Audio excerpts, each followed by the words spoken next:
We are here with the Samsung Galaxy S2. This is a pre-production version, although the ID is essentially final. 8-megapixel camera on back with 1080p recording, LED flash, extremely thin, but still manages to pack a battery over 1600 milliamp hours, so that's good.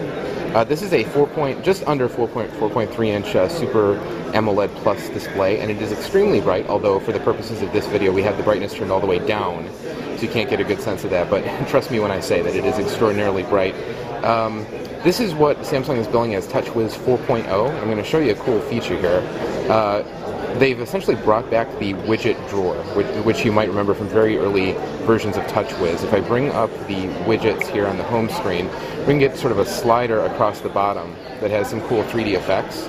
You can choose what widget you want, and oh, there might not be room on the screen. 1 second.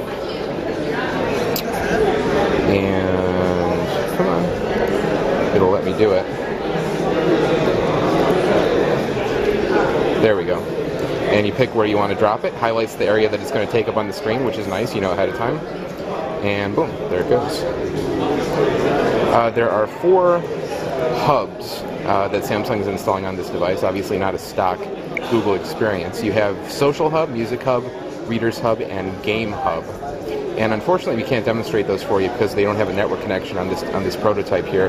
But Game Hub is going to allow them to overcome the standard download limit in the Android market. So you can download the entire game up front without having to do a secondary download after you launch the game for the first time. Reader Hub is, I think, the only one that we can kind of give you a preview of. You see kind of the same experience that they've already had on the Galaxy Tab on some other devices. The wood paneling in the background, sort of a library effect. Feels very fast running Tegra, which is kind of a surprising choice, but a good one considering the performance that we've seen on some other devices.